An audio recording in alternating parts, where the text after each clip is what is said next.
Muito boa noite, Soma. Que alegria. Me deem 15 segundos. Eu só quero ver a realização de um sonho. Isso aqui é a realização de um sonho. Isso aqui é Deus tornando real algo que estava aqui. E eu quero só contemplar uns segundos. Só ver isso acontecendo. Porque às vezes a pessoa pergunta, por que mais uma igreja?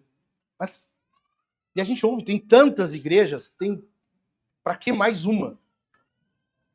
E eu quero explicar um pouquinho o porquê de uma igreja, mas antes eu quero dizer que eu estava pensando sobre quando deveríamos ter isso. Quando deveríamos plantar uma igreja, iniciar uma igreja em Novo Hamburgo. Até que eu consegui realizar o que eu acho que é o ponto definitivo para um plantador de igreja iniciar uma plantação. Uma camisa quadriculada. Quando eu comprei a camisa quadriculada, eu achei que era a hora. Podíamos iniciar a plantação da Soma. Mas, por que mais uma igreja? Nós oramos por um avivamento. A igreja sempre ora por avivamento. Novo Hamburgo hoje conta com quase 270 mil pessoas. Se 10% disso se converterem e vierem a Cristo, não terá lugar para todas nas igrejas que existem. Logo, precisamos de mais igrejas. E nós vivemos num país, numa cidade complicada, de um estado complicado, de uma nação complicada, num mundo complicado. Vocês devem estar vendo aí que está acontecendo guerras e guerras, né? Rússia e Ucrânia, Israel versus Hamas. Vocês viram isso acontecendo? Sim. E a gente vive num mundo em que constantemente tem guerras. Guerras e guerras e guerras. E o mundo é um lugar de guerras. Bob Dylan tem uma música em que ele fala assim, o nome da música é Mestres da Guerra. Quem está lá atrás está me ouvindo bem? Me ouve bem? Sim. Certo. Tem lugar aqui na frente. Se vocês quiserem, ocupem aqui. Ou melhor, quem está em pé, por favor, tem aqui, tem lugar aqui, tem aqui à minha esquerda. Se vocês não ocuparem esses lugares, eu vou orar para chover. Eu orei para que parasse a chuva e parou. Então, acho bom vocês... Se orar para chover, é capaz que chova mesmo. Bob Dylan diz assim na música Mestres da Guerra. Os mestres da guerra que fabricam grandes armas, que fabricam aviões letais, que fabricam todas as bombas. E a gente imagina, né, guerras e guerras, e a história ela se repete. Um historiador, ele diz que de 1500 antes de Cristo, presta atenção nisso aqui, de 1500 antes de Cristo a 850 depois de Cristo, foram realizados em torno de 7.500 alianças de paz. 7.500 alianças de paz. Sendo que nenhuma durou mais de 2 anos. Nenhuma durou mais de 2 anos. Esse é o mundo que nós vivemos. E aí nós percebemos que, de fato, é um mundo de guerra, né? Mas a gente ouve falar de guerras e a gente imagina as grandes guerras, mísseis, bombas, mas a gente pode, às vezes, perder de foco aquelas pequenas guerras, os pequenos conflitos. Para vocês terem uma ideia, nós estamos num município em que há uma semana, um pouco mais de uma semana atrás, um vereador foi condenado por violência doméstica, abuso dentro de casa. Estou falando desse município aqui. Nós estamos num município em que um cidadão foi morto porque derrubou o muro do vizinho. Por causa de conflito, disputa de território das... Hoje não é mais gangue, né? No meu tempo era gangue, eu nem sei como é que é hoje. Facção. Muito obrigado. Um vizinho mata o outro porque derrubou o muro. Estou falando aqui, na nossa frente. Estou falando aqui, na nossa realidade. Então, nós estamos vivendo nesse mundo em que não é só grandes guerras, são pequenos conflitos diários. Aí está uma razão, ou uma boa razão, para plantarmos uma igreja. Aí está uma boa razão para nós termos uma igreja. E eu quero ler um texto com vocês hoje, em que vai nos dar um pouquinho de noção sobre como nós chegarmos até a paz que todo ser humano deseja. Quem tem Bíblia, abre comigo Efésios capítulo 2. Efésios 2, verso 11. Quem não tem Bíblia, acompanha no telão, ali está o texto. Eu só peço que vocês prestem atenção.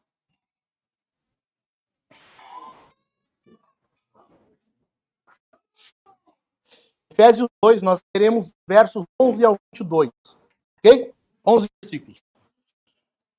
11 ao 22 fala de uma missão de paz eterna.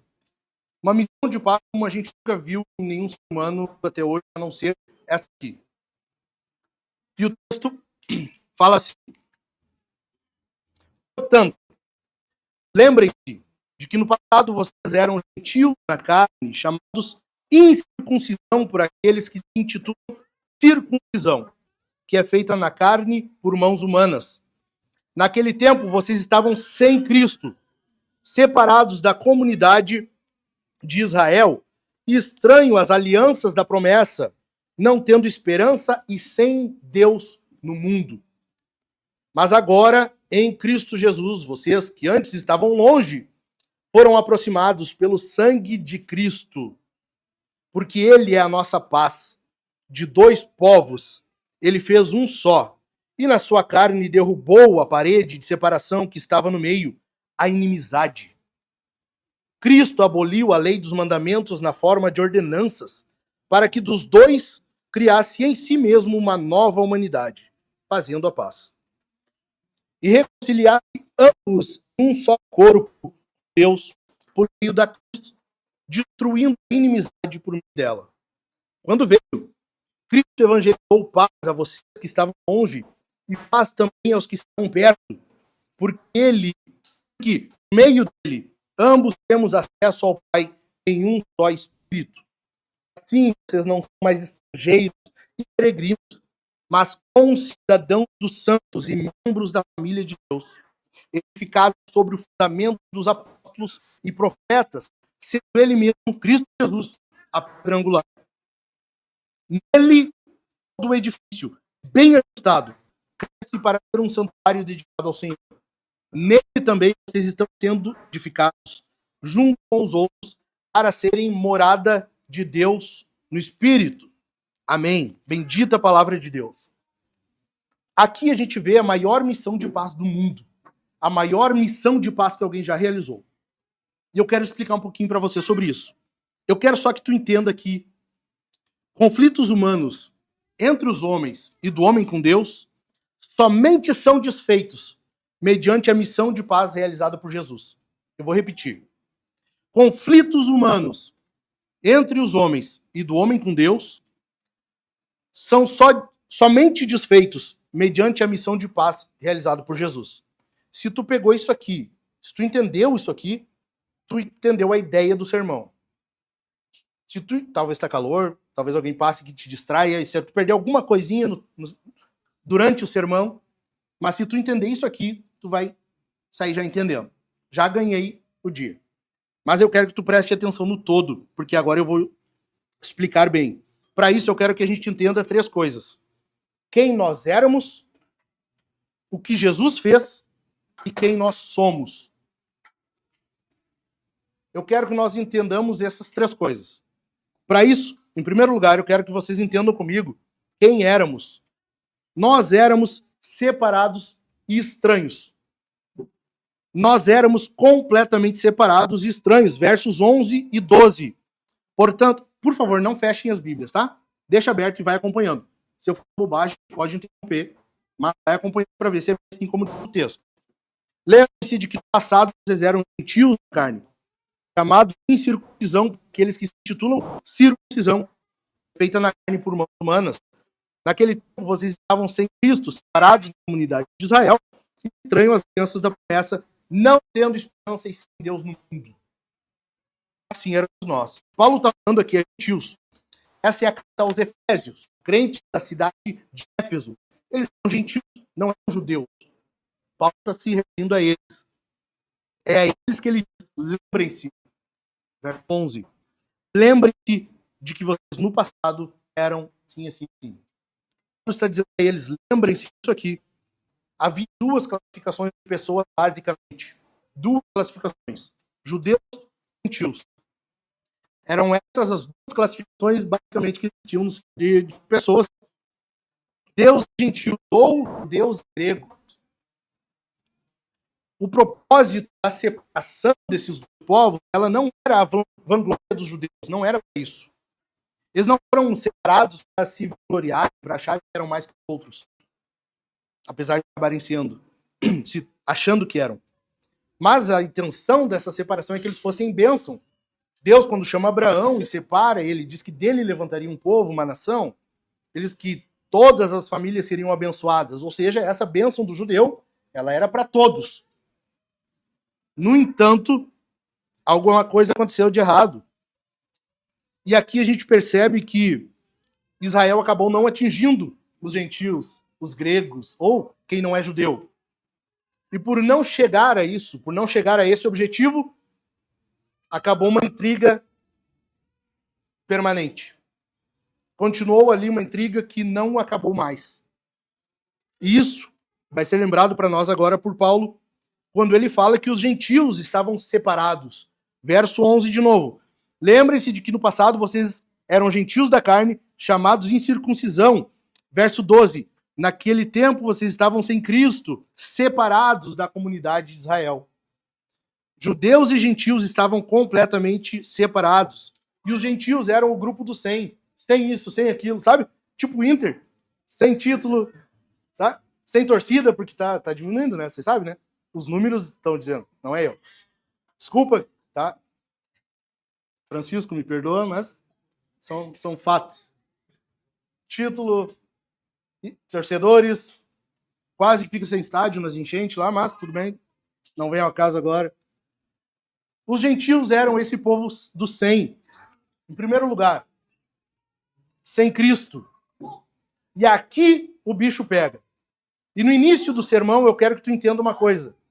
Nós entendemos, e a Bíblia transmite isso, essa verdade, de que sem Cristo acaba tudo. Sem Jesus já para tudo. Já deu tudo errado. O que Paulo está dizendo é que os gentios, eles eram sem Cristo. Logo, sem Cristo é um desfiladeiro, é uma ladeira que só vai parar numa tragédia. Não tem como dar certo. Sem Jesus, não tem como dar certo. Paulo diz isso. Sem Cristo, aqui, todas as outras religiões caem por terra. Todas. Eu não estou falando que talvez, estou dando uma realidade. Todas as outras religiões aqui caem por terra. Sem Cristo, ninguém consegue avançar. Para por aqui. A eternidade é assim. Se você tem Jesus, ok, bom. Não tem, que pena. Foguinho. Essa é a verdade bíblica. Eu não posso mudar isso aqui.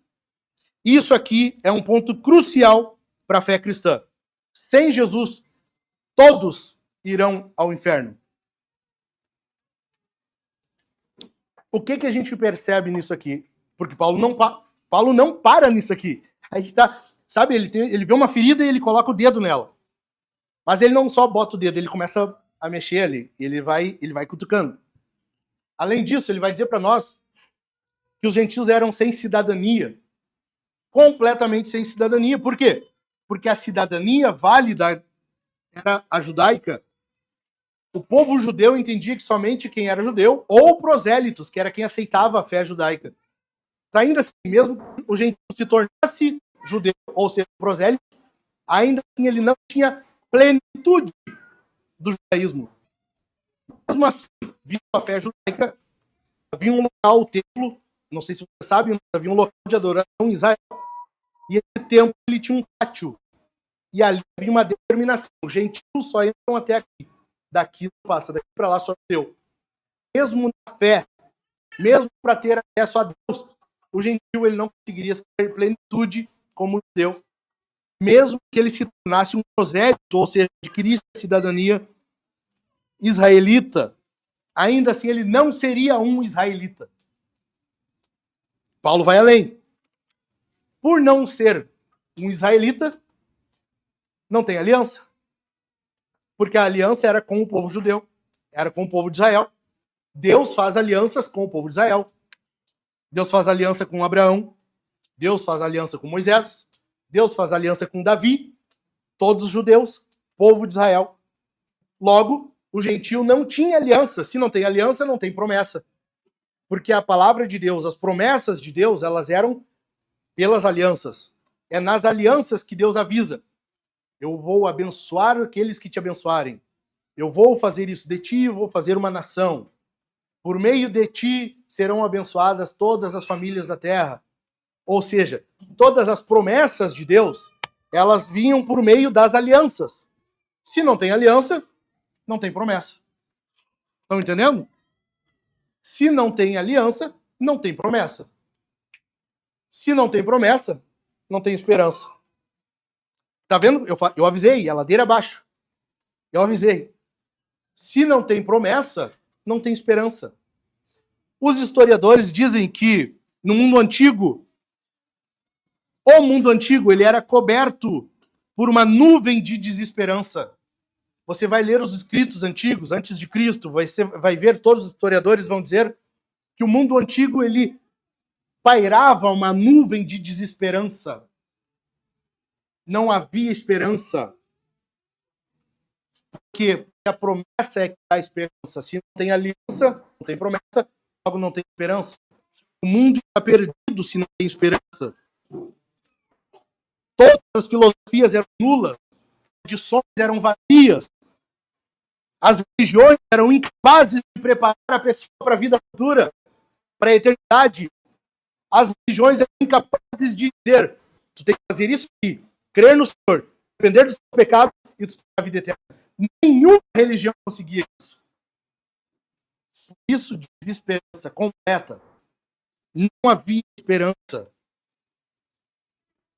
Por isso, Paulo vai dizer aos Tessalonicenses, é um outro povo para que ele escreve, ele diz assim, que por não ter essa fé, esse preparo, não entender a verdade a respeito dos que dormem, Paulo diz, os que dormem são os mortos. Ele diz que são como os demais, que não têm esperança. Ou seja, quem não entende a realidade da vida eterna, não tem esperança. Está entendendo isso aqui? O problema em que o povo gentil, todos os povos, viviam ao estarem afastados de Deus, das alianças, da promessa. Por fim, ainda no verso 12, presta atenção aí. Por último, ele diz o quê? Sem Deus no mundo. Estavam sem Deus no mundo. Povos gentios, povos pagãos, eles não eram ateus. Nós sabemos que eles não eram ateus. Havia muitos deuses. Mas quando há muitos deuses, não há nenhum. Se há muitos deuses, não tem Deus nenhum. Não adianta.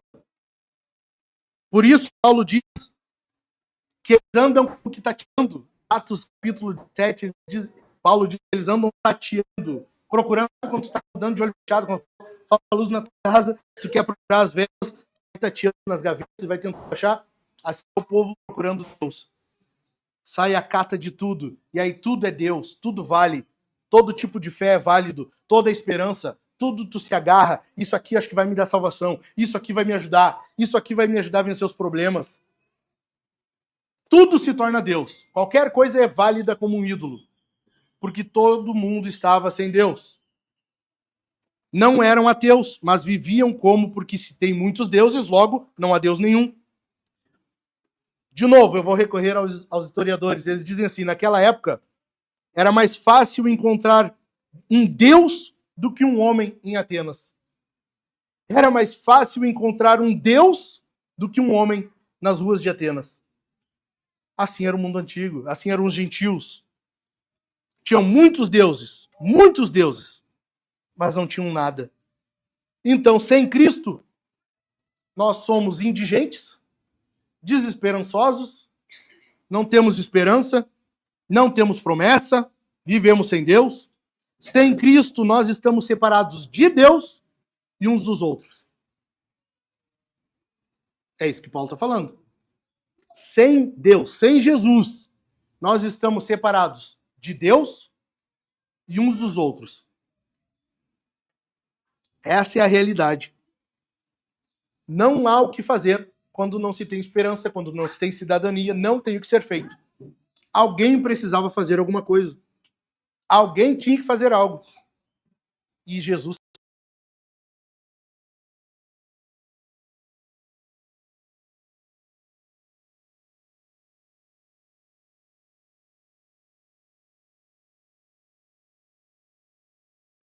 continua. Coisa boa isso. Coisa boa saber que algo foi feito. O que Jesus fez? Unidade e paz. Versículos 13 até o 15. Acompanha comigo. Mas, e eu amo os mas da Bíblia. Eu amo quando a Bíblia diz mas. É fenomenal isso aqui. Mas agora, em Cristo Jesus, vocês que antes estavam longe, foram aproximados pelo sangue de Cristo, porque Ele é a nossa paz. De dois povos Ele fez um só, e na sua carne derrubou a parede de separação que estava no meio, a inimizade. Cristo aboliu a lei dos mandamentos na forma de ordenanças, para que dos dois criasse em si mesmo uma nova humanidade, fazendo a paz. Esse mas da Bíblia é fenomenal, eu amo isso aqui. Paulo está contrastando com aquele passado, quem nós éramos, sabe? Lembre-se que no passado, Paulo está contrastando com o que diz no versículo 12, naquele tempo, mas agora muda a situação. Algo foi feito. Jesus fez alguma coisa. Em primeiro lugar, Jesus une. Jesus une. Verso 13. Agora nós fomos aproximados. Nós temos proximidade agora uns com os outros. Nós estamos diante das pessoas agora e nós temos comunhão. Agora nós temos proximidade em Jesus. Aquela antiga divisão, sabe? Judeus e gentios, que acredite, eu não sei se tu vai acreditar em mim ou não, mas era até pior do que gremistas e colorados. Era pior, acredite. Ela foi superada por uma nova entidade. Uma nova entidade. Jesus criou um novo ser. E a este ser ele chamou igreja. Destes dois povos, Jesus fez só um. Um povo chamado igreja. Igreja. Isso aqui. Entende por que nós temos que plantar igreja? Porque nós temos que ir até aquela pessoa que não tem cidadania, que é sem Cristo, sem Deus no mundo, sem esperança. E nós temos que aproximar-nos delas. Isso é a função da igreja. Jesus deixou a igreja no mundo para isso. Então nós estamos aproximados agora, e Paulo vai dizer pelo quê? Pelo sangue de Cristo. Bendito é o sangue de Jesus. Bendito é o sangue do Cordeiro que foi derramado por causa de mim e de você, que foi vertido naquela cruz até a última gota. Até a última gota. É esse sangue que nos aproxima. É esse sangue que aproxima. O sangue é a cola que une. Não adianta você dizer que Jesus foi um cara legal. Não adianta você dizer que Jesus foi um bom mestre. Não adianta tu dizer que Jesus foi um bom guia. Não adianta se você não tem o sangue de Cristo sobre você. Não adianta.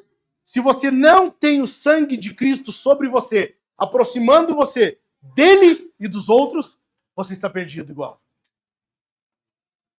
Nós precisamos do sangue dele. É por meio do sangue que nós somos aproximados. É por meio do sangue. O sangue é o poder unificador. Por isso que João vai dizer na primeira carta, se andarmos na luz como ele na luz está, temos comunhão, ó, aproximação, temos comunhão uns com os outros. E o sangue de Cristo nos purifica de todo pecado. Bendito é o nome de Jesus. Bendito é o nome de Jesus que causa aproximação. O homem separa, Jesus aproxima.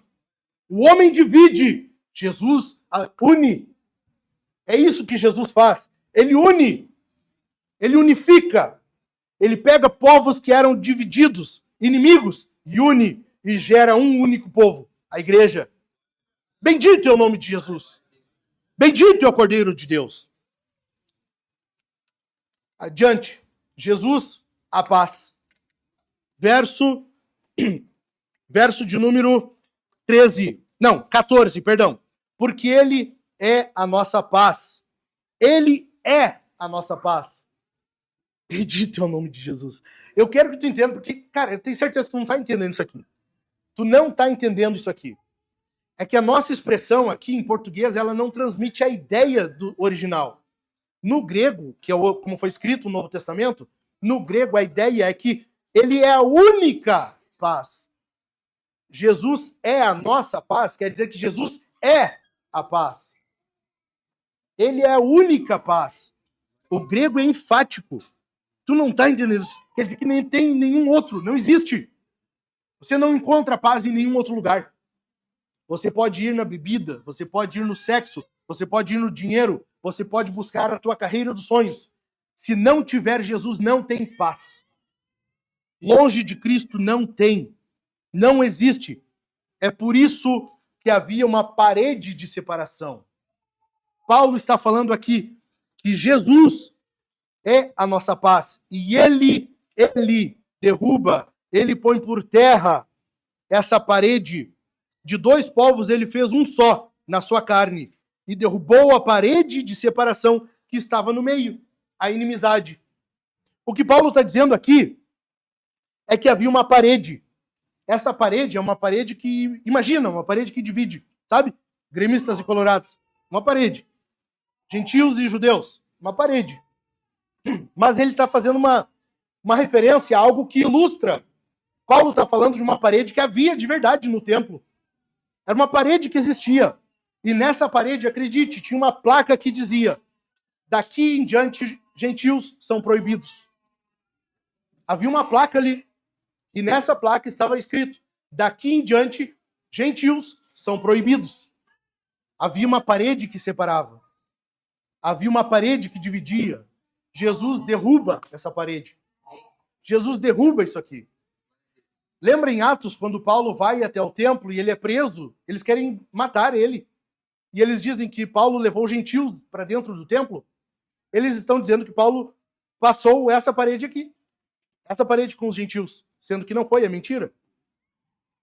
É essa parede que Paulo está dizendo, ó, é aquela parede lá.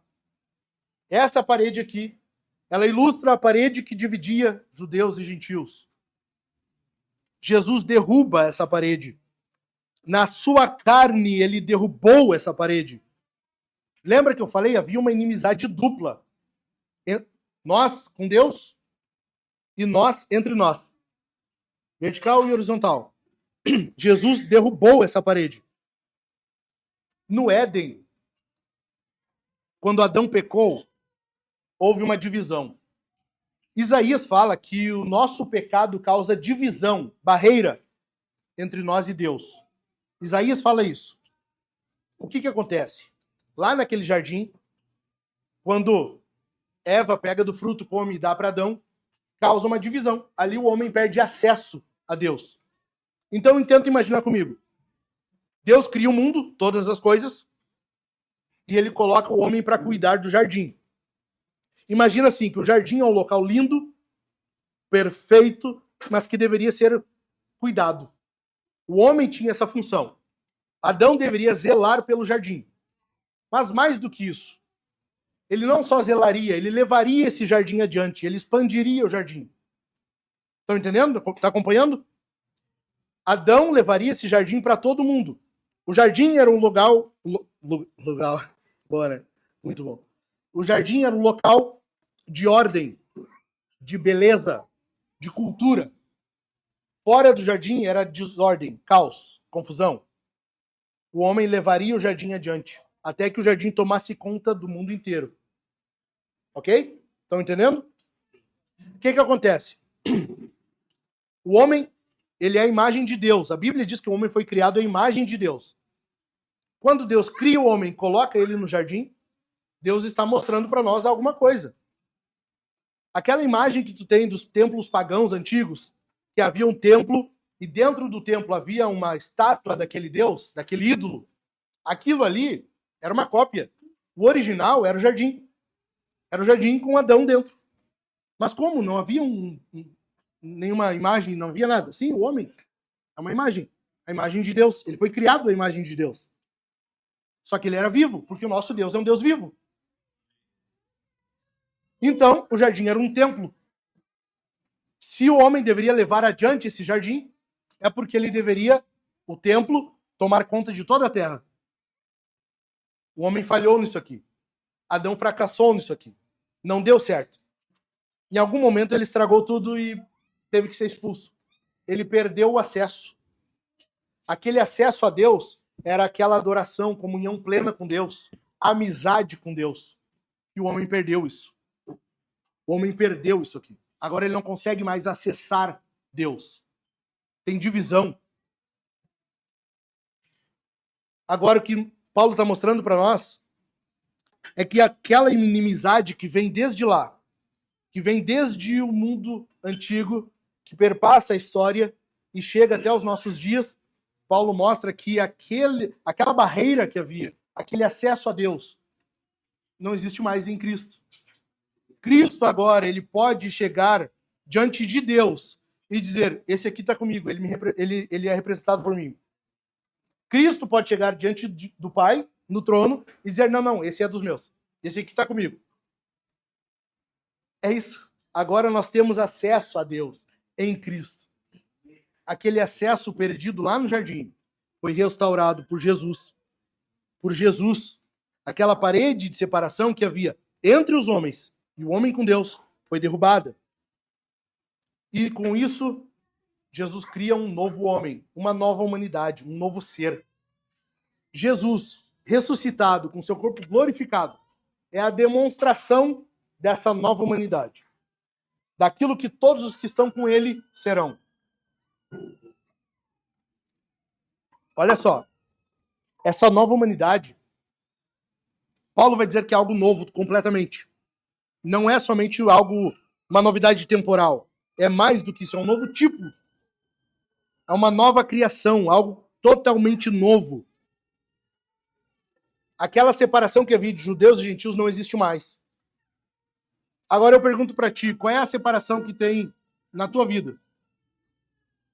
Os judeus olhavam os gentios e chamavam eles de cães. Não, eles não prestam. Eles não têm a mesma fé que nós. Não, esse não é digno. Eles faziam questão de lembrar os gentios de que eles não eram dignos. Lembra da oração do fariseu? Ó, Senhor, muito obrigado, porque eu não sou como esse gentio. E tu hoje? Quem tu acha que é de segunda categoria, assim, e não merece a salvação? Quem que tu considera hoje indigno? Não, esse aí nunca vai se converter. Nunca. Esse aí... Não, esse aí é caso perdido. A quem que teu coração, quando pensa, já fecha? Quem que, quando tu pensa naquela pessoa, ou naquele tipo de pessoa, teu coração já fecha? Já cria uma barreira? Cria uma parede? Quem são? É conservadores / progressistas? É bolsonaristas versus lulistas? Quem é? São héteros versus homossexuais? Em quem tu pensa que na hora teu coração se fecha e cria uma inimizade, cria uma barreira? É essas pessoas que tu tem que ir. É a essas pessoas que tu tem que ir.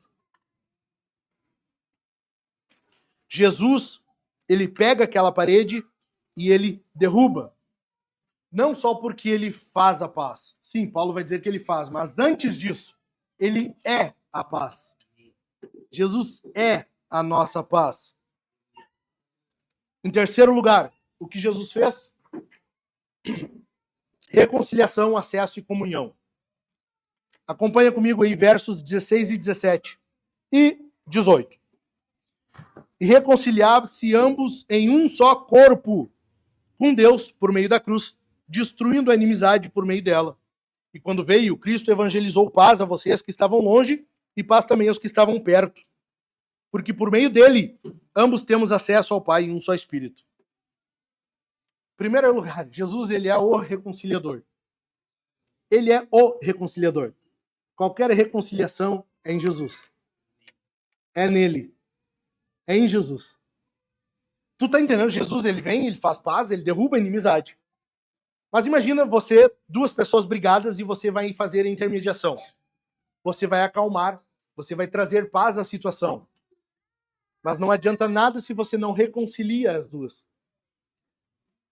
Reconciliação é o próximo passo depois da paz. É isso que Jesus faz. Ele traz paz para os homens e paz do homem com Deus. Mas mais do que isso, ele reconcilia agora essas pessoas. Ele reconcilia os homens e reconcilia o homem com Deus. Ele vai além. A obra de Jesus vai além. Lembra que eu falei no início que a nossa situação era ladeira abaixo? Agora nós estamos percebendo que Jesus, ele vai progredindo também a obra dele. Jesus vai fazendo o contrário. Aquilo que nós estragamos, que fomos indo, a situação era cada vez pior, Jesus agora ele vai mostrando que ele vai melhorando. Cada vez vai tornando melhor. Cada vez vai aumentando. Presta atenção, ele reconcilia agora.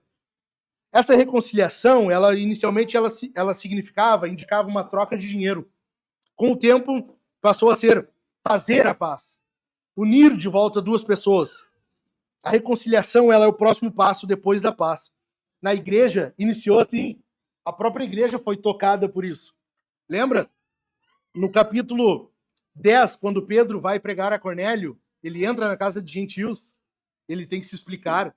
No capítulo 11, os líderes têm aquela discussão, eles têm que chamar um concílio, eles têm que chamar, vamos fazer uma convenção pastoral aqui, chama todos os pastores, venham aqui, vamos conversar, cada um vai dar a sua opinião, vamos ouvir agora, para saber o que fazer.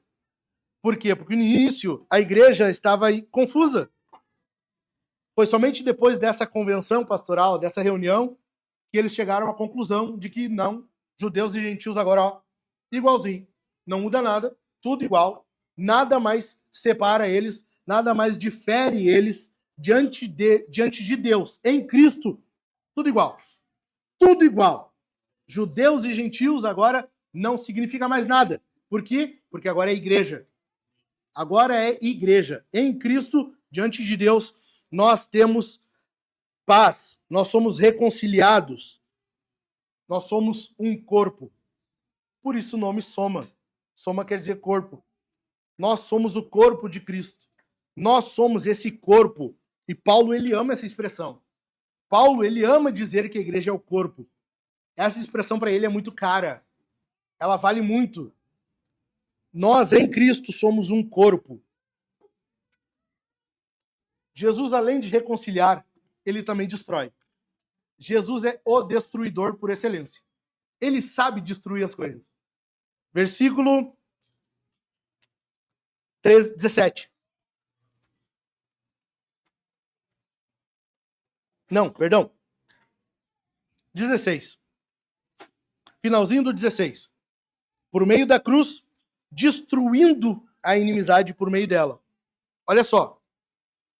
Jesus, ele reconcilia os homens, ok? Divergência entre as pessoas, guerra, confusão, treta, dedo no olho. Ele reconcilia. E ele pega esses dois agora que ele reconciliou e ele reconcilia com Deus. É o que Paulo está dizendo. Reconciliar-se ambos em um só corpo com Deus. Reconciliar-se ambos em um só corpo com Deus. Ok? Tá entendendo? Jesus, ele é, então... Quem já viu aqui aquele livro Jesus, o maior psicólogo que já existiu? Eu vou escrever um também. Eu vou dizer Jesus, o maior terapeuta que já existiu. Eu vou fazer isso. Jesus, ele pega os dois, judeus e gentios, e ele bota... Pessoal, vamos conversar. O que está acontecendo? Fala, o que está acontecendo entre vocês? Ele vai fazer uma terapia, sabe? Ele pega ali os dois e... Vamos resolver a situação? Vamos resolver isso aqui? Eu não sei se você sabe, mas era mais ou menos assim. Você já viram aquele meme que tem uma feminista vegana brigando com um cara comendo um hambúrguer? Vocês já viram isso? Nunca viram? Já viram? Já viu? É tipo aquilo. Judeus e gentios eram tipo aquilo ali. Sabe? A situação pegando fogo. A situação prestes a colapsar. Jesus, ele pega e... Pessoal, vamos resolver. Aqui, ó. Em mim tem solução. Vem cá. Vem cá. Jesus resolve dessa forma. Nele. Ele assume. Ele pega a bronca para ele. Ele destrói a inimizade na cruz. Ele destrói. Não resta nada. Cristo esmiuça aquela inimizade. Ele faz virar pó. Nele não tem mais nada agora que perdure, que permaneça. Jesus destrói a inimizade. Todos têm um relacionamento com Deus. Todos. Só que nem todos têm um relacionamento pacífico com Deus. Alguns aqui podem estar se enganando. Talvez você vai se surpreender quando chegar diante do Senhor. E eu quero que você pense hoje na tua situação. Qual é a tua situação diante do Senhor? Você está em Cristo? Há paz com Cristo? Você pode estar achando que está tudo bem, achando que está tudo ok, achando que tem um relacionamento pacífico com Deus, quando não tem. Então, quando o mundo fala em paz, geralmente o que se faz? Se canta Imagine, né? Nós precisamos de paz. Vamos alguém tocar Imagine, vamos cantar todos, dar as mãos. Sabe por que nunca vai dar certo? Sabe por que nunca vai dar certo? Porque Imagine fala que é para imaginar um mundo sem céu, sem inferno. Um mundo sem religião. Nunca vai dar certo. Nunca. Nunca vai dar certo. O mundo quer as bênçãos de Cristo, as bênçãos do cristianismo, sem Cristo. É bom ter amor. É bom ter paz. É bom ter comunhão. Tudo isso é muito bom. Mas que bom se fosse sem Jesus, né? Porque Jesus também tem umas regrinhas ali, Jesus exige umas coisas. Ele quer que eu ame ele mais do que outras coisas, e eu não queria isso. Eu tenho que amar Jesus acima de tudo o restante? Daí eu não sei. É bom ter as bênçãos do cristianismo quando não se tem Cristo. É isso que o mundo busca. Não existe essa opção. Não adianta você cantar Imagine, porque paz não vai existir. Além disso, Jesus é um evangelista. Versículo 17. Cristo evangelizou paz. Paulo está fazendo uma referência aqui a Isaías 57, 19. Paz aos que estão perto e paz aos que estão longe. Isaías 57, 19 diz assim, ele vai falar também no 52, 7, como fruto dos seus lábios criei a paz, paz para os que estão longe e para os que estão perto, diz o Senhor, e eu o sararei. Jesus, ele é a paz, ele faz a paz e ele evangeliza a paz. Jesus, ele é a nossa paz, versículo 14. Ele faz a paz, versículo 15. E ele anuncia a paz, versículo 17. Por isso que em João ele vai dizer, eu vos dou a paz, a minha paz vos dou. Tu entende por que somente Jesus tem paz, somente ele é a paz, somente nele tu encontra a paz. Entendeu? Ele é a paz, ele faz a paz e ele comunica a paz. Não há como encontrar paz se não for nele. Fim. Durma com isso, lute com isso. Não tem como. Wardby é um teólogo que eu amo demais e ele diz assim, é nisso que nós entendemos que a reconciliação está consumada. Porque o próprio Jesus, ele é a paz, ele faz a paz e ele comunica a paz. É nele. Não perde isso aqui de foco. Lembra do início. Lembrem-se onde vocês estavam, quem vocês eram. Não perde de foco a situação em que nós estávamos e para onde nós estamos nos encaminhando. Ok? Quarto lugar, quem nós somos agora. Quem nós somos agora, versos 19 ao 22. Lê comigo. E assim, vocês não são mais estrangeiros e peregrinos, mas concidadãos dos santos e membros da família de Deus, edificados sobre o fundamento dos apóstolos e profetas, sendo ele mesmo, Cristo, Jesus, a pedra angular. Nele, todo edifício bem ajustado cresce para ser um santuário dedicado ao Senhor. Nele também vocês estão sendo edificados junto com os outros para serem morada de Deus no Espírito. Paulo está falando aqui e ele está enfatizando uma obra unificadora de Cristo. uma obra unificadora. Acredite, Paulo está falando, e ele repete esse termo várias vezes. É um só povo, versículo 14. Uma nova humanidade, versículo 15. Um só corpo, versículo 16. Um espírito, verso 18. Para Paulo, essa questão de unidade, um só, é uma coisa muito importante. É uma coisa muito importante. E é por isso que em Cristo nós temos uma cidadania. Em Cristo, então, você não é um indigente. Em Cristo você tem identidade. Em Cristo você sabe quem tu é. Em Cristo nós sabemos quem somos, o que fazemos e para onde vamos. Em Cristo nós temos cidadania. Nós somos concidadãos dos santos. Por isso Pedro vai dizer que a igreja é uma nação santa. É uma nação santa. Por isso Paulo vai dizer aos filipenses que a nossa pátria está nos céus. Nós temos uma nação. Nós temos uma nacionalidade. Nós somos de um povo que tem uma cidadania. Nós somos cidadãos dos céus. Coisa linda isso aqui. Coisa poderosa isso aqui. Coisa poderosa, não importa. Não importa o que aconteça. Veja uma coisa. O mundo hoje encaminha-se para nós perdermos a identidade. Por isso que o mundo hoje luta por vários tipos de gênero sexual, identidade sexual, por vários tipos de família. O mundo luta hoje por tudo que vai desfazer, descaracterizar a humanidade, a identidade que você possui. Porque, lembra que eu falei, nós somos criados à imagem de Deus. Logo, é melhor se você não tiver essa identidade, se você não se identificar com algo que te dê, de fato, identidade, que te faça entender quem tu é. E Jesus faz isso conosco. Por isso que nele nós temos paz. Por isso que nele nós temos paz. Eu sei quem eu sou. Não interessa a situação. Não interessa a circunstância. Eu estou passando por luta, problema, dificuldade, desemprego. Não interessa. Eu tenho paz. Eu tenho paz. Porque eu sei quem eu sou. Eu sei a quem eu pertenço. Eu sei para onde eu vou. Eu tenho paz. Tá tudo bem. Eu sou um cidadão do céu.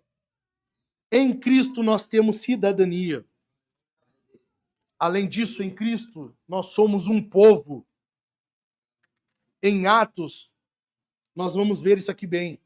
Lembra que eu falei, né? O pecado causou divisão entre todos. E aí, na Bíblia, de 3 filhos de Adão se originaram todos os povos, todas as nações.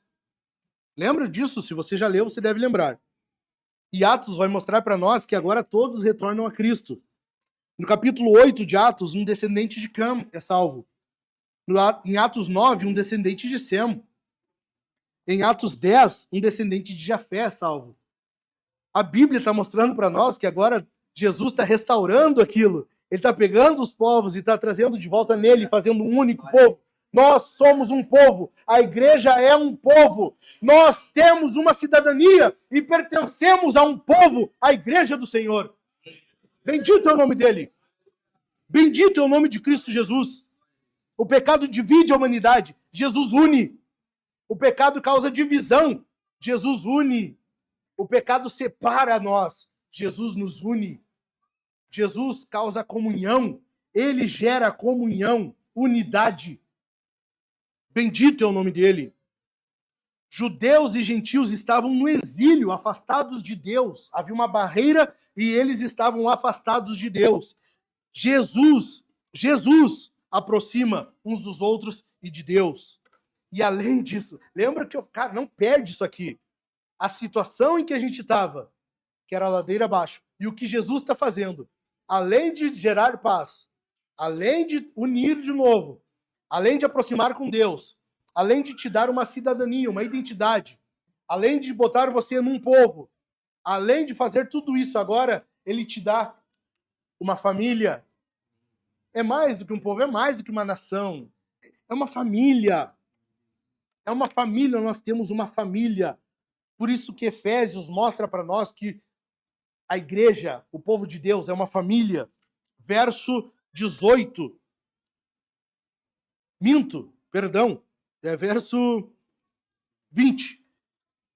Do 19. Vocês não são mais estrangeiros e peregrinos, mas concidadãos dos santos e membros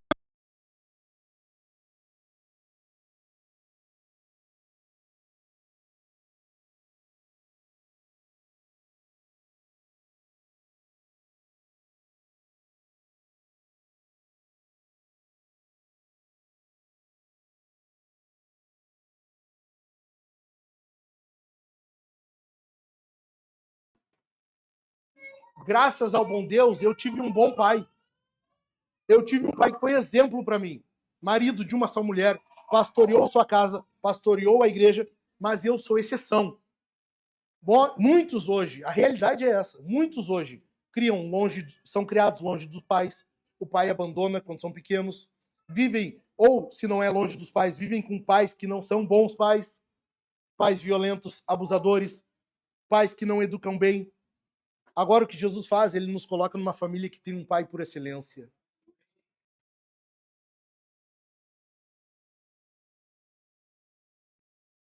Essas pessoas que tiveram uma má experiência com seus pais, e ele coloca junto de um pai bom. Jesus pega e ele coloca você junto de um pai excelente, que vai cuidar de você, que não vai abandonar você, que não vai abusar de você. Que coisa boa essa família de Deus. Coisa boa pertencer a essa família, ter esse pai. Coisa boa é isso, saber que na família de Deus não há órfãos, na família de Deus não há abandono, na família de Deus não há separação. Nós somos um, nós temos o mesmo elo, nós temos o mesmo selo do Espírito e nós todos iremos para o mesmo lar. Bendito é o nome de Jesus. Nós sabemos para onde estamos indo. Nós sabemos para onde estamos indo. Cristo nos aproxima de Deus. Ele nos dá acesso a Deus, nos reconcilia com Deus. Cristo nos reconcilia uns com os outros e nos coloca na mesma família, onde nós temos cidadania e comunhão. E agora nós cultuamos juntos. E esse é o último ponto. Nós temos uma edificação, nós somos uma edificação. Lembra do que eu falei? Onde nós estávamos, quem nós éramos e o que Jesus está fazendo. Ele pegou você, ele pega aquela pessoa perdida e ele coloca uma identidade nela. Ele coloca essa pessoa num povo. Desse povo ele diz, vocês são minha família. E agora juntos são uma edificação. Aquele templo que foi perdido, aquela adoração lá do jardim. Lá no jardim, aquela adoração a Deus foi perdida. Agora, juntos, nós temos um local para adorar. A igreja é esse povo de Deus. Atenção aqui, meus irmãos. A igreja é o povo em que juntos são um templo. É uma edificação. Versículo 20. Edificados sobre o fundamento dos apóstolos e profetas, sendo ele mesmo Cristo Jesus, a pedra angular. Nele, todo o edifício bem ajustado cresce para ser um santuário dedicado ao Senhor. Bendito é o nome dele. Isso aqui que tu tá vendo, olha na tua volta aí, olha aqui, olha aqui. Isso aqui que tu tá vendo é um santuário, é um local santo. A igreja onde se reúne está num local sagrado. O solo que você está pisando é santo. É santo. Este solo aqui agora é santo. Porque a igreja é esse santuário onde Deus habita.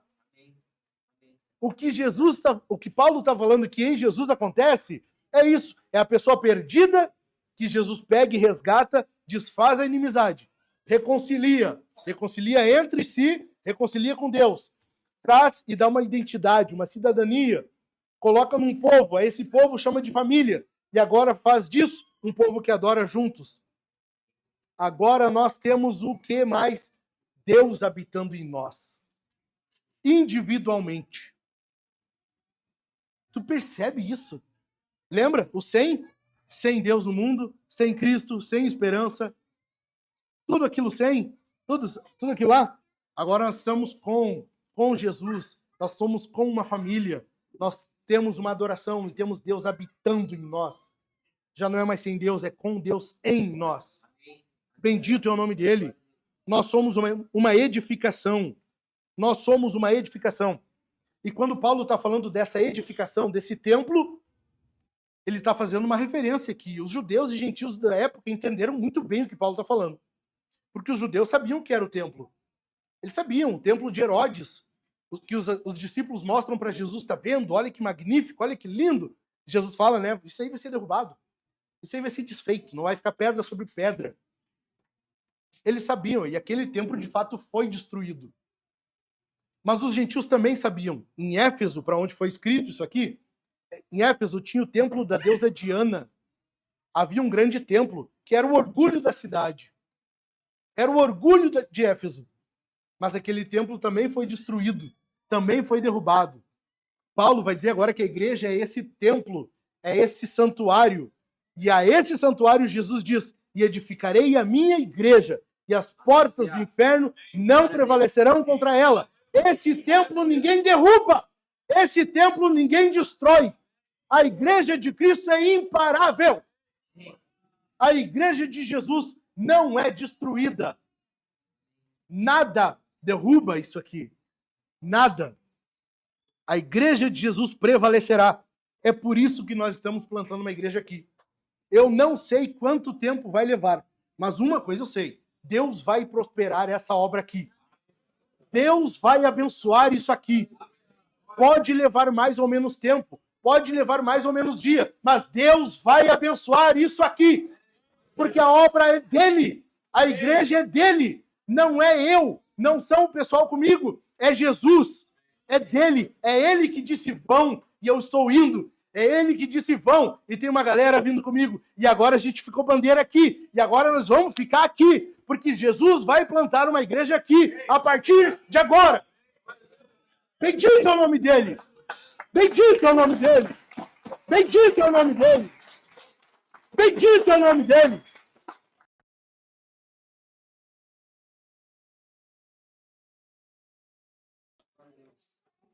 Beleza, entendemos isso. Mas eu quero dizer 9 coisas que você deve fazer agora. Agora tem uma coisa que tu tem que fazer. Em primeiro lugar, lembre-se disso. Lembre-se de quem você era e do que Deus fez com você. Lembre-se disso aqui. Presta atenção nisso aqui. Lembre-se. Se você ainda está sem Cristo, lembre-se disso. Lembre-se do que eu estou falando aqui. E vá para casa disposto a entregar a tua vida a Jesus. Lembre-se disso. Meu irmão, minha irmã, lembre-se. Paulo está fazendo um exercício com o povo de Éfeso. E ele diz, lembrem-se. Nunca esqueça de onde você estava e de onde Jesus te tirou.